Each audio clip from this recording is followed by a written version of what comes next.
Sécurité humaine, formation professionnelle, accueil. Décidez d'agir avec Fiducial Sécurité, l'expert français de la sécurité privée, présente Sud Radio, les vraies voix qui font bouger la France, les vraies voix de l'emploi. Bienvenue à vous, 19h26 sur Sud Radio, on parle emploi jusqu'à 20h avec Jérôme Laverny, directeur du réseau national Mission Emploi. Bonsoir Jérôme. Bonsoir, et Philippe. si on parlait enfin de l'emploi des seniors? Qu'en dites-vous Jérôme? Nous ici en tout cas, dans les vraies voix de l'emploi, on en a beaucoup parlé ces 3 dernières années. C'est vrai qu'il ne fait pas bon perdre son travail à la cinquantaine, car les entreprises sont souvent très réticentes à embaucher des seniors. Ça ne s'est pas arrangé avec la crise sanitaire. Le taux d'emploi des plus de 55 ans, déjà faible en France, on peut le dire pour les plus âgés, s'est dégradé. Et il y a 3 ans, 2019, la Cour des comptes pointait du doigt l'abandon de la quasi-totalité des dispositifs de la politique de l'emploi consacrés aux seniors. Par exemple, le contrat de génération, souvenez-vous, créé en 2013, qui avait été supprimé en 2017.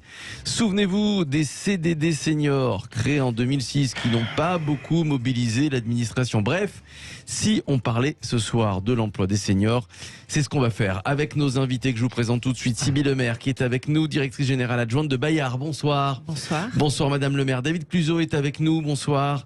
Président de la commission des affaires sociales de l'Union des employeurs de l'économie sociale et solidaire. Alors, on va parler de l'emploi des seniors.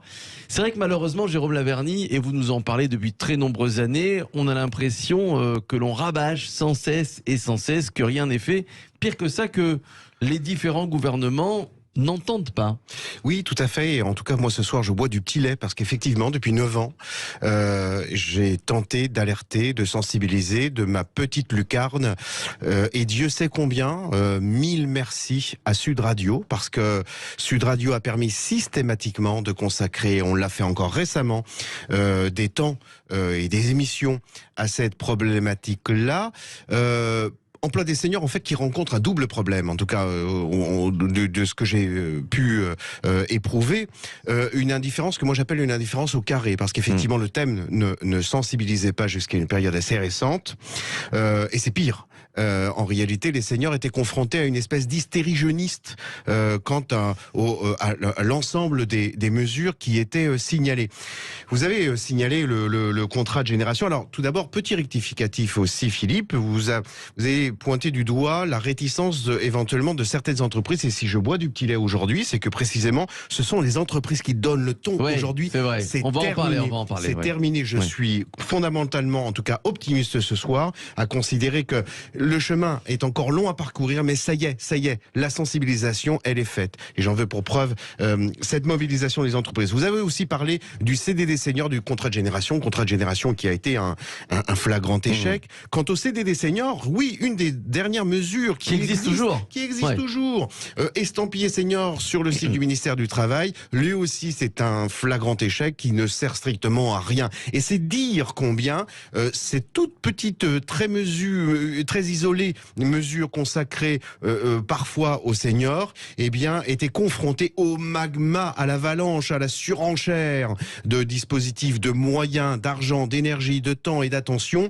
consacrés aux jeunes. Alors, on m'a souvent dit, mais enfin, il faut pas opposer les générations. Mais non, moi je ne les oppose pas. C'est institutionnellement qu'on les oppose. Et quand bien même s'agirait-il de n'aider et de se mobiliser pour la jeunesse, pour l'avenir, parce que les phrases en l'emporte-pièce et les préambules liminaires consistant à prévoir des matins roses pour la jeunesse abondent, quand bien même ce serait le seul unique but, quelle est la meilleure personne pour aider un jeune? Quelles sont les 2 meilleures personnes pour aider un jeune que ces personnes les personnes les plus proches, à savoir ses parents?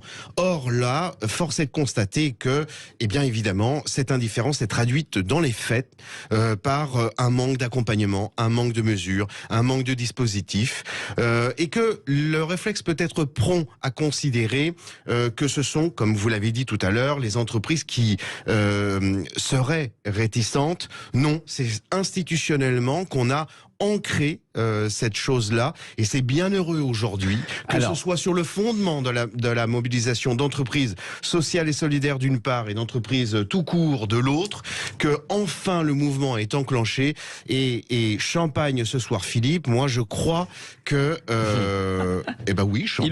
Il est offert. Alors vraiment l'essentiel est fait, la sensibilisation elle est faite, maintenant le reste va suivre, j'en suis convaincu. Bon alors parce que moi j'ai fouillé en préparant cette émission, je me suis dit tiens je vais regarder un petit peu ce que les candidats à la présidentielle proposent pour l'emploi des seniors. Bon j'ai cherché, j'ai pas trouvé grand chose. Rien du tout. Rien du tout, voilà. Ouais, voilà. J'ai rien trouvé. Alors heureusement vous l'avez dit que beaucoup d'entreprises ont décidé de jouer le jeu, notamment grâce à Sybille Lemaire et David Cluzot. On va en parler à l'initiative du Club Landois. Alors on va en parler avec vous, Sybille Lemaire.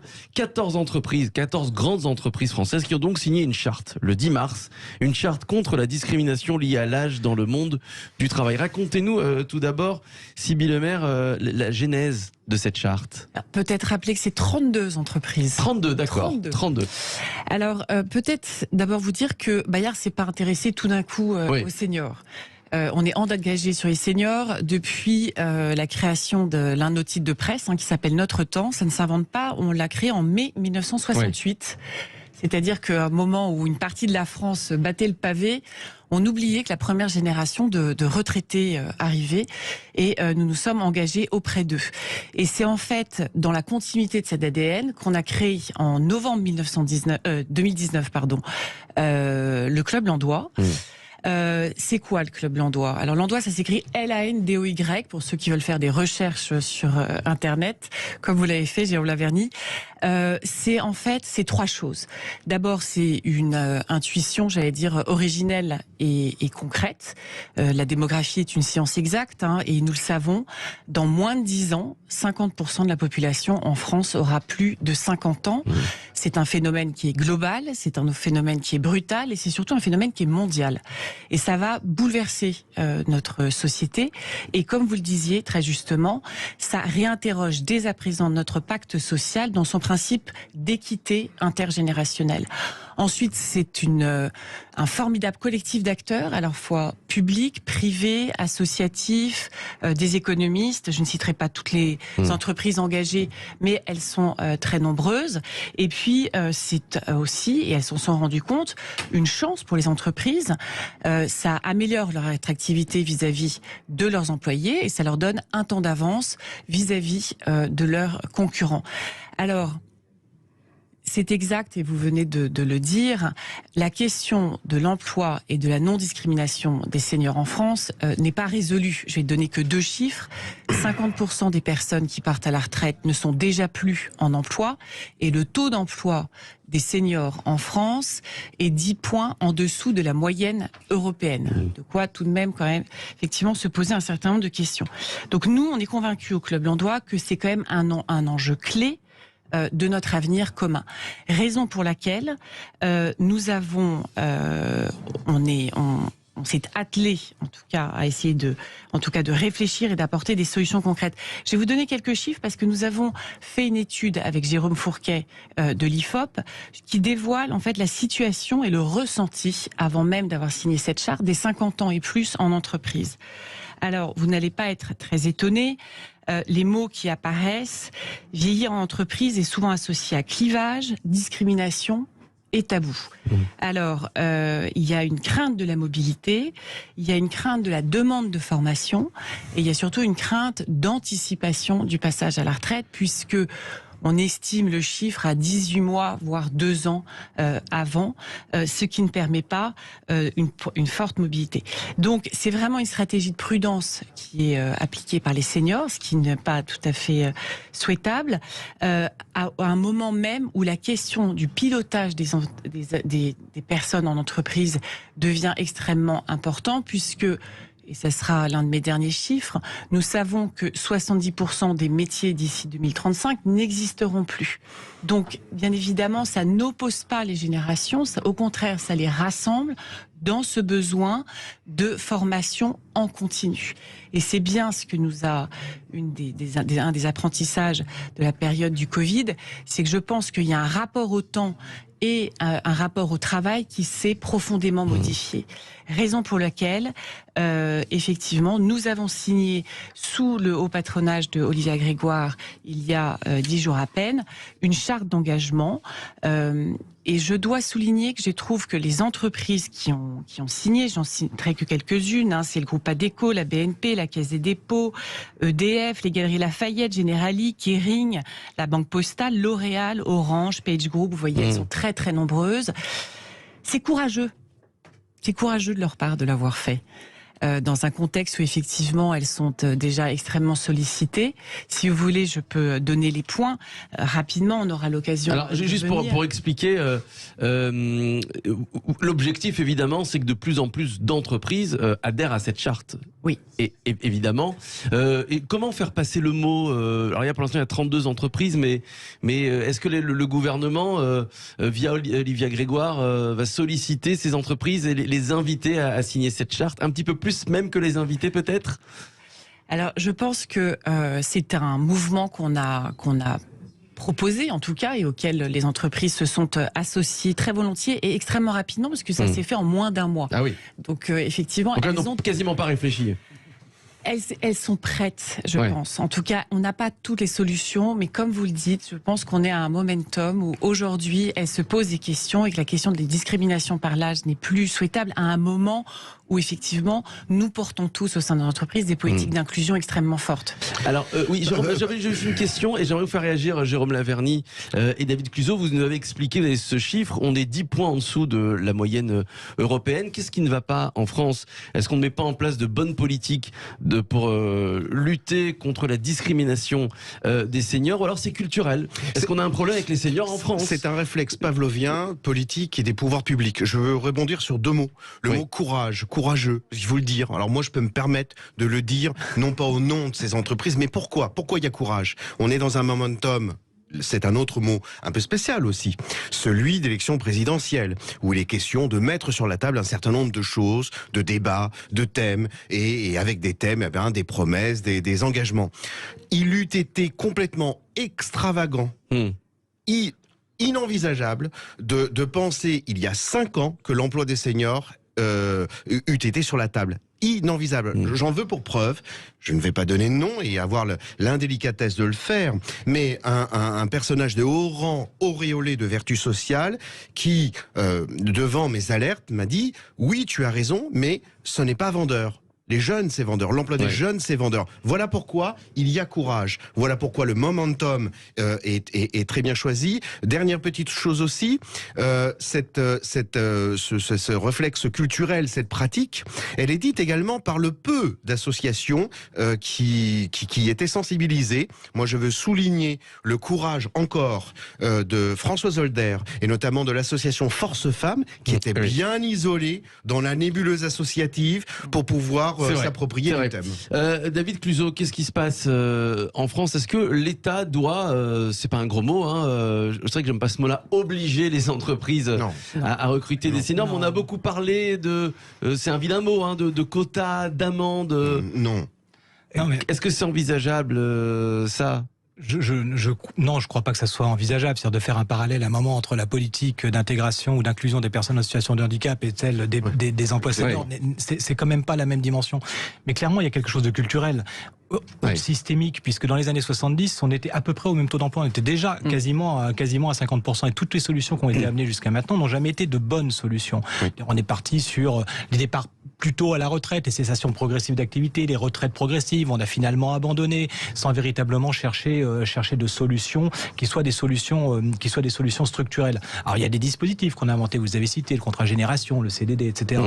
Mais ce qui change entre 70 et aujourd'hui de manière quand même relativement, enfin non pas relativement, tout à fait significative, et Sybille Lemaire le disait, c'est la question de la transition démographique. On n'en parle pas assez, on parle beaucoup de la transition écologique, de la transition numérique, mais il faut vraiment s'attacher à la question de la transition démographique. Vous avez regardé une pyramide des âges? La pyramide des âges en 1945, elle a vraiment l'air d'une pyramide. La pyramide des âges qu'on nous promet pour 2030, c'est plus une pyramide, c'est un bâtiment. C'est-à-dire que clairement, et avec quelque chose qui s'épaissit dans le haut de la. Je me permets juste de vous interrompre 1 minute, juste pour donner un chiffre. Lorsqu'on a créé Notre Temps en 68, qui est comme le journal de la retraite, qui est passé à la retraite, on passait en moyenne moins de 10 ans à la retraite. Aujourd'hui, nous allons passer plus de 25 années à la retraite. C'est ça le changement systémique. C'est long, 25 ans. Il y a plusieurs changements. Voilà, on voit bien que donc ce qui était un problème peut-être mineur, enfin moins important à une époque, l'est maintenant de manière absolument importante. Elle est importante parce que il y a plus de seniors qui arrivent à l'âge d'être senior. D'ailleurs, c'est quoi l'âge d'être senior? C'est ça. À quel âge on est senior? Moi, j'ai lu 50 ans, entre 50 et 55 ans. Ça dépend des secteurs. Au fur et à mesure. Et puis ça dépend des secteurs d'activité. Mais au fur et à mesure de ma vie, moi, je me suis aperçu que quand j'avais 40 ans, on était senior encore à 50 ans, puis que je m'approchais de la cinquantaine, on a défini les seniors à 45 ans. Bon, maintenant, je pense que je suis largement senior. On a cette question-là. Donc, on a quelque chose de tout à fait systémique. Il faut qu'on prenne tous conscience, et je crois qu'on y arrive à plein de niveaux et par rapport à plein de débats, qu'on rentre dans la société de la longévité. C'est la société de la longévité dans la vie, post-travail, mais c'est aussi la société de la longévité au travail. Et on voit bien la question du débat qu'il va y avoir autour des retraites va poser aussi à un moment cette question-là. Donc, qu'est-ce qu'on peut créer de manière systémique? Certainement pas une obligation, mais un changement de culturel, un changement de regard, c'est arrêter sur la discrimination. Est-ce qu'un jour on va arrêter de se dire que les mots emploi et senior sont pas antinomiques et qu'ils ne génèrent pas de paradoxe? Le mot emploi et senior, c'est pas un gros mot d'allier les deux. Voilà, un emploi. C'est même assez aberrant de penser que parce qu'on vieillit, on n'est plus employable. Voilà. Donc la question, c'est de se dire finalement à deux niveaux. Comment on arrive à maintenir ou à permettre à un senior d'être toujours employable, pour employer ce mot-là, et parallèlement, comment les entreprises prennent l'engagement d'être, un autre mot un peu plus grossier, employeurable. C'est ça le sujet aussi. C'est comment on arrive à dire dans nos pratiques on n'est plus discriminant, parce que je pense que souvent les employeurs le sont de manière tout à fait par hasard, par coïncidence, en tout cas pas volontairement, mais quand on est à un moment devant le recrutement, un senior qui arrive à 55, 56 ans, il a des compétences sans aucun doute, parce que je crois que ça c'est plus quelque chose qui est mis en cause, mais on va s'interroger, est-ce qu'il est réactif, est-ce qu'il est agile, est-ce qu'il va être capable de se mobiliser, etc. Et puis comment est-ce qu'il va s'adapter aux nouvelles technologies, de plus en plus, et comment on se projette, parce que employer quelqu'un, c'est aussi investir dans quelque chose. Voilà. Et je pense que c'est ces changements culturels qu'il faut qu'on appréhende ensemble, et ça c'est au cœur de l'entreprise aussi qu'il faut le... Alors, je vous propose de faire une petite pause. On va revenir dans quelques minutes avec Jérôme Laverny, donc Sybille Lemaire, David Cluzo. Il est question d'emploi des seniors ce soir, vous l'avez compris. Le gouvernement en fait-il assez pour l'emploi des seniors? On vous pose la question 0826 300 300 pour réagir et témoigner aussi. 0826 300 300, on vient dans quelques minutes. À tout de suite. Sécurité humaine, formation professionnelle, accueil. Décidez d'agir avec Fiducial Sécurité, l'expert français de la sécurité privée, présente Sud Radio, les vraies voix qui font bouger la France, les vraies voix de l'emploi. Avec Jérôme Laverny, directeur du réseau national Mission Emploi, Sybille Lemaire, directrice générale adjointe de Bayard, David Cluzo, président de la commission des affaires sociales de l'Union des employeurs de l'économie sociale et solidaire, les vraies voix de l'emploi qui s'intéressent à l'emploi des seniors ce soir, les plus de 50 ans, toujours autant touchés par le chômage de longue durée. Alors Jérôme Laverny, quelle est la différence entre les seniors, vraiment j'aime pas ce mot, mais c'est comme l'emploi des seniors, c'est de ça dont il est question. Quelle est la différence entre un senior en 2022 et un senior dans les années 80-90? Il y en a beaucoup de différences. Il faut signaler effectivement qu'un senior d'aujourd'hui n'est pas un senior d'hier. Oui. Premièrement, il y a des métiers vers lesquels on pouvait précédemment se réorienter, qui étaient facilement accessibles et sans beaucoup de qualifications, qui n'existent plus aujourd'hui. On a parlé de la disparition des métiers. Un certain nombre d'entre eux ont déjà disparu, poinçonneurs ou je ne sais quoi d'autre, vers lesquels on ne peut plus s'orienter. Les gens ont de plus grandes difficultés. Deuxième chose qui est fondamentale, là où nos parents, grands-parents ont pu se constituer un petit bas de laine, même à raison de revenus modestes et arrivant à l'âge de la retraite, quoique étant sans emploi, mais ayant ce petit bas de laine d'un appartement ou d'une maison, aujourd'hui, ça n'est plus le cas d'un certain nombre d'entre eux. Troisième chose, un senior d'aujourd'hui n'est pas celui d'hier, car il ne maîtrise pas cet outil fondamental qu'est, par exemple, l'outil numérique, qui va servir ne serait-ce que, à défaut de l'exercice d'un métier, à la recherche d'un nouveau métier. En revanche, et c'est la raison pour laquelle les entreprises sont pas du tout rétives, dans un certain nombre de cas, à recruter des seniors. Les seniors, alors, crevons l'abcès de l'âge de la retraite. Alors moi, pour me consoler, je mets la senioritude après 30 ans. Parce qu'après 30 ans, il n'y a plus de mesures. d'accompagnement. Ça permet de se consoler. Mais par contre, comme en général, on rentre dans le monde du travail à 25 ans, et nous avons 5 ans. Ça fait du bien. Voilà, 5 ans. On a 5 ans. Mais par contre, les seniors sont aujourd'hui titulaires du diplôme le plus demandé par toutes les entreprises en France. L'expérience. Ouh là, non, autre chose. Ce qui est formulé de façon plus ou moins différente par le savoir-être, par la motivation, etc. Ça, c'est le diplôme le plus demandé en France. Et ô combien certaines entreprises seraient bien volontiers disposées à en accueillir les titulaires de CAP, de master ou d'agrégation de savoir-être. Alors, j'aimerais vous poser une question, Sybille Lemaire et David Cluzo. C'est vrai que quand on recherche un emploi, maintenant, grâce à l'outil numérique, et Dieu merci qu'il existe, en tout cas, moi, autour de moi, on trouve beaucoup d'emplois sur LinkedIn, par exemple. Vous savez, cette application de professionnelle. Alors, par exemple, un senior j'imagine pas un senior être toute la journée sur LinkedIn. Si déjà un plus de 60 ans a un ordinateur pour faire ses recherches d'emploi, c'est déjà bien. Ce qu'il ne faut pas, Sybille Lemaire et David Cluzo, que l'État justement aide ces personnes dans l'outil numérique, aide financièrement les entreprises, pourquoi pas, à les former. Est-ce que c'est pas dans ça que l'État doit investir plutôt que de nous créer des CDD, des contrats génération et je ne sais quoi d'autre? Sybille Lemaire. Alors moi, je voulais revenir sur le changement de regard et sur la sémantique. Parce qu'on a quand même un sujet, c'est que les personnes dites seniors, ce sont donc les personnes qui ont plus de 45 ans en France. En tout cas, c'est le 30 ans. Plus de 30 ans, moi je dis plus de 45. Bon, des gens plus de 45, on a gagné 15 ans. Bon, voilà. Mais le problème, c'est que les gens vont vous dire, je ne suis pas ce que tu nommes. Donc on a un problème. Et je ne suis pas ce que tu représentes non plus. Donc deuxième quand même énorme enjeu de regard. Ça c'est important. Ce qui est important aussi sur en tout cas la question de l'emploi ou à minima maintien en activité, il faut quand même dire à tous que il y a quand même une corrélation très forte entre le recul en entrée en dépendance et le maintien en activité. C'est aussi la raison pour laquelle il faut vraiment s'y atteler et que les entreprises aujourd'hui le font. Alors ensuite, les outils. Moi, je voudrais pas sous-estimer la capacité de pratique du numérique des seniors. On le voit avec un titre tel que Notre Temps. Nous, aujourd'hui, notre temps, les usagers les auditeurs, les lecteurs sont à 50% sur leur téléphone. Ah oui.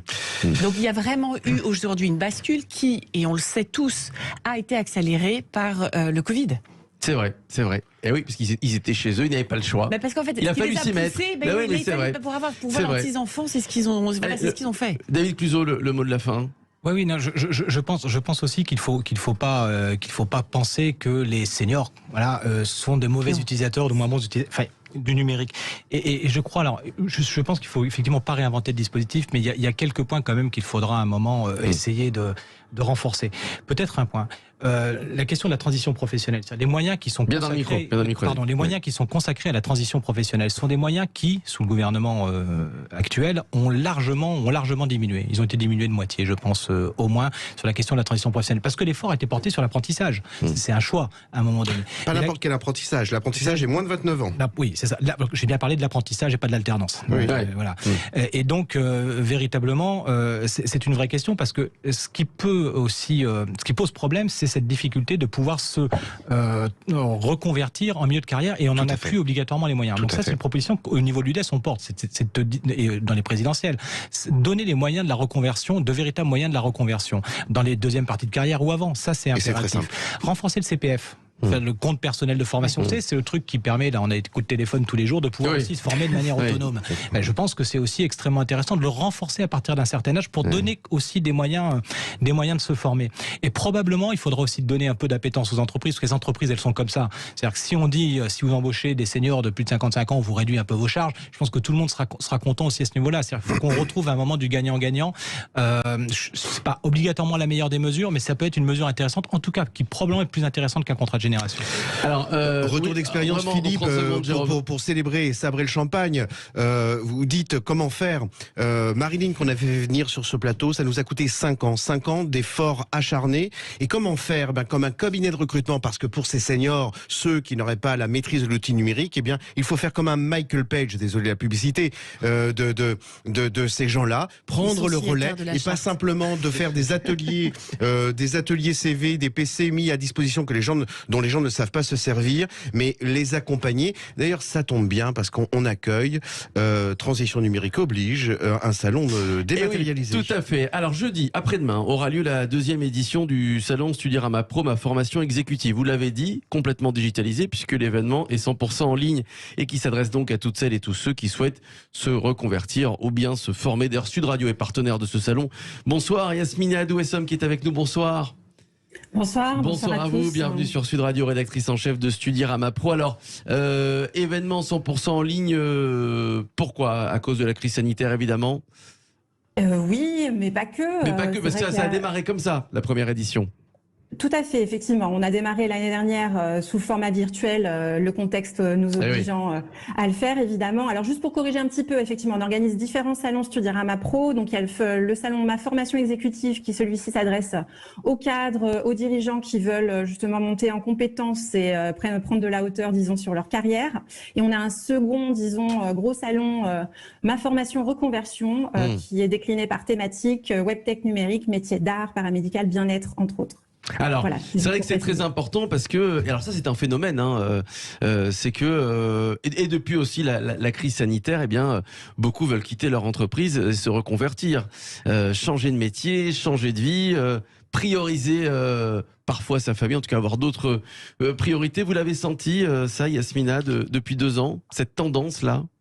Tout à fait, effectivement. C'est vrai que pendant les différents confinements, les gens ont eu le temps, de se poser beaucoup de questions par rapport à leur carrière, de faire le point, de s'interroger sur justement ce qui leur convient ou ce qui leur convient pas du tout. Et effectivement, les différentes études montrent que il y a beaucoup de personnes qui réfléchissent à une reconversion et qui franchissent même le pas. À l'heure actuelle, il y a une étude de Centre Info qui disait qu'il y avait un actif sur 5 qui préparait actuellement une reconversion et que près de 42% des gens, en tout cas, y songent d'une manière globale. Oui. Donc effectivement, c'est vraiment une tendance qui existait déjà, mais qui s'est un petit peu accentuée effectivement ces derniers mois. Alors qu'est-ce que vous proposez donc on l'a bien compris, le salon formation exécutive, voilà, et le salon Ma Formation en Reconversion en ligne, évidemment. Alors ce sont des conférences par exemple. Alors oui, alors dans un premier temps c'est des salons classiques qui permettent effectivement de rencontrer des exposants et d'échanger. Donc c'est à la fois des organismes de formation ou d'accompagnement qui permettent de faire le point sur sa carrière, de construire un projet de formation ou de reconversion, d'évoluer tout simplement. Donc effectivement, on aura différents interlocuteurs. Il y aura également des conférences qui sont organisées, notamment tout à l'heure vous parliez du CPF et des dispositifs pour pouvoir se reconvertir. Donc il y a une conférence qui est animée par le ministère du Travail sur le CPF notamment, mais aussi on a d'autres dispositifs avec d'autres partenaires, notamment les Transitions Pro qui coordonnent le dispositif de CPF de transition qui est aussi appelé projet de transition professionnelle. Donc voilà, qui pourront donner effectivement aussi des éléments, des informations et des conseils surtout et interagir avec les visiteurs, même si c'est à distance. Oui, alors c'est quand on va dans un salon physique, on se promène dans les allées du salon, on échange des cartes, on discute, on se renseigne. Comment ça se passe quand c'est en ligne, Yasmina? Est-ce qu'il y a ce rapport? Est-ce qu'il peut y avoir des entretiens par exemple en privé? Tout à fait, oui, bien sûr, évidemment. On se connecte, donc on s'inscrit d'abord en amont, évidemment, on l'a pas dit, sur le site pour pouvoir participer au salon. C'est donc l'adresse, c'est studirama.com/pro. Et ensuite, effectivement, on se connecte, on arrive, on regarde les exposants qui sont présents, on va sur leur stand, on peut entrer en contact avec eux, soit par chat, en visio. Enfin voilà, il y a différents canaux pour pouvoir échanger et obtenir des informations. Bon, très important, Jérôme Laverny. Oui, tout à fait. Ces 2 salons à formation et reconversion. Très paradoxalement, on est dans une époque où on dispose de moyens de communication les plus fabuleux qui n'aient jamais existé, et pourtant la communication, parfois par sa profusion, tue dans l'œuf la communication, et notamment sur la formation. Il y a plein de métiers qui ne sont pas connus, plein de façons de les exercer, surtout de les apprendre qui ne sont pas connus, et toute la vertu de cette initiative de Studirama, c'est de permettre à distance et sans avoir la nécessité de se déplacer, parce que parfois c'est un peu laborieux, de pouvoir accéder à ce niveau de connaissance qui est absolument fondamental quand on envisage de s'orienter, que l'on soit parent ou enfant. C'est notre autre débat des métiers manuels. Rappelez-vous, Philippe, merci Jérôme Laverny, directeur du réseau national Mission Emploi. Merci Yasmina Adouessam, rédactrice en chef de Studirama Pro, et donc ces 2 salons jeudi 24 mars en vous connectant sur le site studirama.com/pro. Merci à vous Sybille Lemaire, directrice générale adjointe de Bayard. Merci. À une prochaine. On reparlera de l'emploi des seniors avec vous et de l'avancée de cette charte. Volontiers. Merci David Cluzot, président de la commission des affaires sociales de l'Union des employeurs de l'économie sociale et solidaire. Merci à vous. Merci. Quelques minutes maintenant, c'est de Loft Music.